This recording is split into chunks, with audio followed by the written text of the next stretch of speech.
Assalamualaikum warahmatullahi wabarakatuh. Perkenalkan, saya Okta Septiana, CGP Angkatan 11. Kali ini kita akan membahas tentang kesimpulan refleksi pemikiran Ki Hajar Dewantara, modul 1.1. Pengajaran bagian dari pendidikan. Pengajaran merupakan proses pendidikan dalam memberi ilmu untuk kecakapan hidup anak. Sedangkan pendidikan memberikan tuntunan terhadap segala kekuatan kodrat yang dimiliki anak agar ia mampu mencapai keselamatan dan kebahagiaan setinggi-tingginya. Pendidikan menurut Ki Hajar Dewantara merupakan tempat persemaian benih-benih kebudayaan dalam masyarakat. Pada proses menuntun anak diberikan kebebasan, namun pendidik sebagai pamong dalam memberi tuntunan dan arahan agar anak tidak kehilangan arah dan membahayakan dirinya. Menurut Ki Hajar Dewantara bahwa proses menuntun berhubungan dengan kodrat anak, diantaranya ada kodrat alam dan kodrat zaman. Guru harus mendidik anak sesuai dengan alamnya ataupun lingkungan di mana mereka tinggal dan zamannya sendiri. Dalam hal ini tentu seorang pendidik harus selalu mengupgrade diri. Pengetahuan dan pengalaman baru yang saya peroleh dalam modul ini dan perubahan diri yang saya alami dan akan saya praktekkan di sekolah dan kelas adalah: sebelum mempelajari modul 1.1, yang pertama saya masih berpusat pada guru atau teacher center dan murid hanya sebagai objek pembelajaran. Yang kedua, saya hanya pendidik yang menuntut siswa untuk dapat memahami materi yang saya berikan.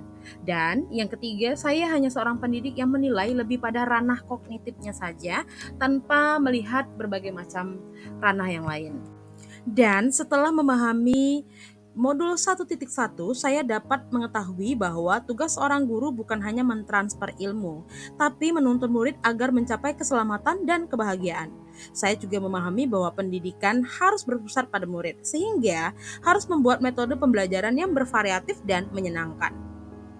Saya juga memahami bahwa pada proses evaluasi, guru tidak boleh memperhatikan nilai kognitifnya saja, akan tetapi ada efektif, psikomotorik, spiritual, sosial, dan budaya. Dan kesimpulannya, guru itu harus memiliki trilogi kepemimpinan, yaitu seorang pemberi motivasi dari depan, kemudian memberi dukungan dari tengah, dan juga dorongan dari belakang. Dan juga seorang guru itu harus memberikan kesempatan kepada siswa untuk tumbuh dan berkembang sesuai dengan kodratnya. Misalnya, murid bebas berekspresi, berkreasi, dan berinovasi, serta memberikan pertanyaan ataupun pendapat.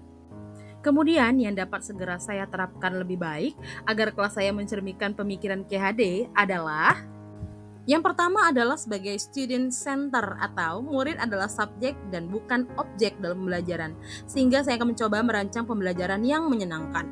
Yang kedua ada sistem among, saya akan memperbaiki penampilan, tutur kata, sikap, sehingga dapat menjadi suri tauladan baik bagi murid.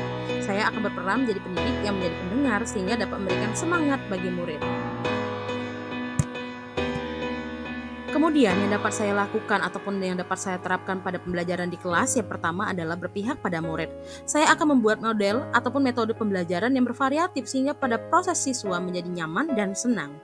Kemudian evaluasi, saya akan memperbaiki sistem penilaian pada siswa sehingga saya akan membuat catatan dan mengevaluasi siswa tidak hanya pada ketuntasan ranah kognitif saja, akan tetapi efektif, psikomotorik, spiritual, sosial, dan budaya.